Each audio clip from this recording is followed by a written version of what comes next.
Trippy, man. Very trippy, yes. Very trippy. Interesting. So there's always a sense of we that I think what's most fascinating is the sense that I am. Would you say that is pure consciousness in a certain sense? But then But it gets colored. It gets colored. And the discrimination part. See, a pure consciousness is like a bright, shining crystal. That is there. As you were born, you were that bright, shining crystal. But you got superimposed with the information of the objective reality that has been taken by the sense objects, that senses. Yeah. Then according to what that exactly the experience is, you have colored your mind whether it's a good experience or a bad experience. Right. The coloring on the individualized consciousness, not on God consciousness, individualized consciousness has happened. It's becoming quite clear how the mechanism of the mind actually works. It's truly we take in everything from our senses, and then there's that internal mechanism almost that happens that keeps converting to good and bad, right and wrong. So take it this way, Akash. Good and bad, right and wrong, all is happening in this field of consciousness within you itself. We accept both. Or Shaivism, you say. Shaivism accepts both. Becomes alert and takes actions so that he doesn't fall. He rises.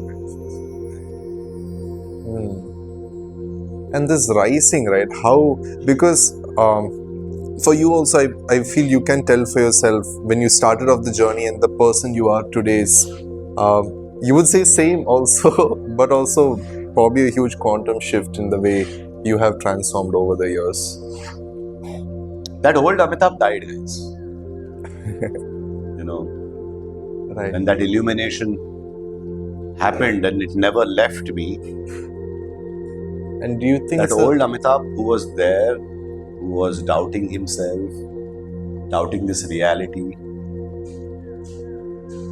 questioning, he disappeared.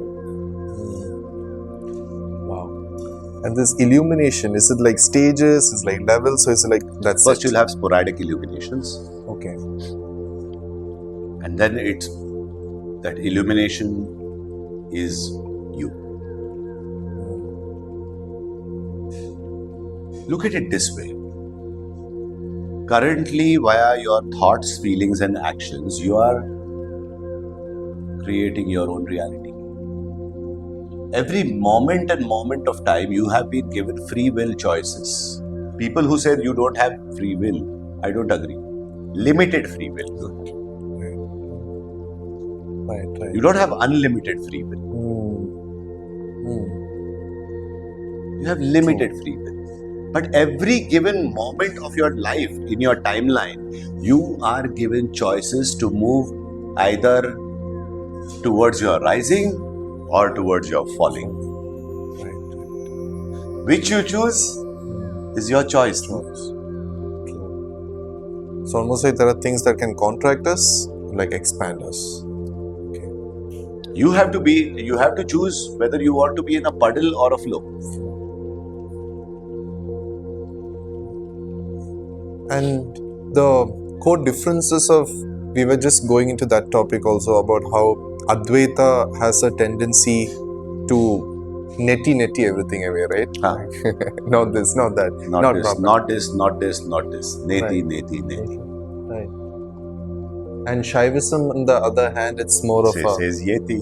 Yeti. Everything is God consciousness. Right. If you say neti, not this, when you experience and experience para Brahman according to Advaita text, then you have to say neti to that too. No? Then that also gets nullified. Then what?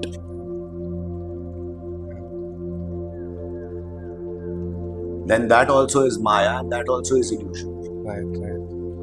That's why this sense of acceptance. That's why after studying Advaita Vedanta for a very, very long period of time, I settled into Trika because Advaita Vedanta did not give me the answers till beyond. Right. I got stuck Yeah. somewhere. Right. The questions still remained. Yeah. So till where did you go in Advaita Vedanta? Where you Pretty thought far, pretty Okay. far. Like, I was practicing this Who Am I for years and years together. Oh, And intellectually, I knew what it was. right. But the Pratyaksha Pramana or the direct inference happened only with Trika. Only with Trika Tantra. Because the path was of acceptance. There was no fight left anymore. Saying no, you make yourself a nay person. Right. I don't want you to become a naysayer. I want you to become a yay-sayer. Yeah. You say, yay, this life. Wow. So nay will not get you nowhere because they believe in nothing, nowhere. So this Shunyavada, as we call it, nothingness, actually is I say very brutally right now that there is nothing called the void. There is nothing called the Shunya. Wow. Everything is vibrating in this entire universe and you are that vibration as well. How can it be a void of nothingness? True. In that nothingness of pure consciousness, that clean slate of pure consciousness, the paint of Shakti is always there, coloring the entire True. consciousness itself. True. It's almost like the nothingness in a certain sense is more of an aliveness in a certain. It's not an empty. It cannot be empty. Then nothing is a wrong word for it. Right. It is a pretty inaccurate word, I'd say. It's inaccurate. Yeah. If there is nothing, then how can it be full of something? This entire cosmos and beyond this cosmos, this existence itself is pure consciousness and pure energy merged together.